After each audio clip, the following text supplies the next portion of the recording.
صلى رسول الله صلى الله عليه وسلم صلاة الصبح ثم أقبل على الناس فقال: بين رجل يسوق بقرة إذ ركبها فضربها فقالت: إنا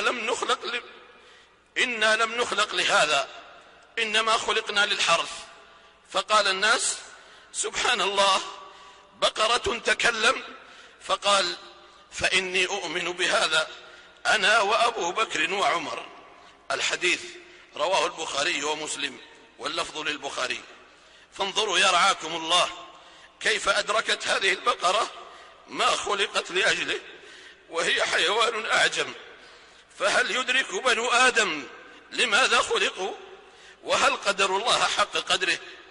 فمن أنطق هذه البقرة غير الباري جل شأنه. وقالوا لجلودهم: لم شهدتم علينا؟ قالوا: أنطقنا الله الذي أنطق كل شيء. وإن تعجبوا عباد الله فعجب ما رواه الإمام أحمد في مسنده في قصة الأعرابي الذي جاء إلى النبي صلى الله عليه وسلم، فيرويها أبو سعيد الخدري يقول: عدا الذئب على شاة فأخذها فطلبه الراعي فانتزعها منه، فأقع الذئب على ذنبه قال: ألا تتق الله تنزع مني رزقا ساقه الله إلي؟ فقال الأعرابي: يا عجبي، ذئب مقع على ذنبه يكلمني كلام الإنس.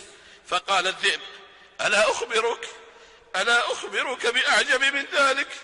محمد صلى الله عليه وسلم بيثرب يخبر الناس بأنباء ما قد سبق.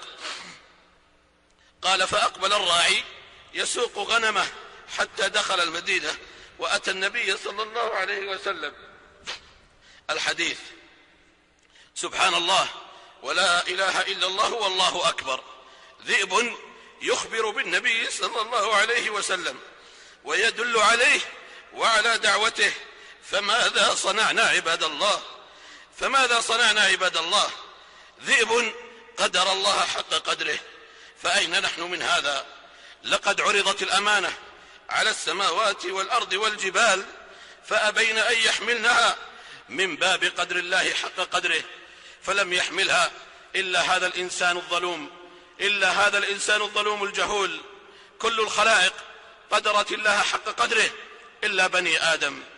لقد ذكر سبحانه أنه يسجد له من في السماوات ومن في الأرض، والشمس والقمر والنجوم والجبال والشجر والدواب، ولم يقل والناس، وإنما قال وكثير من الناس.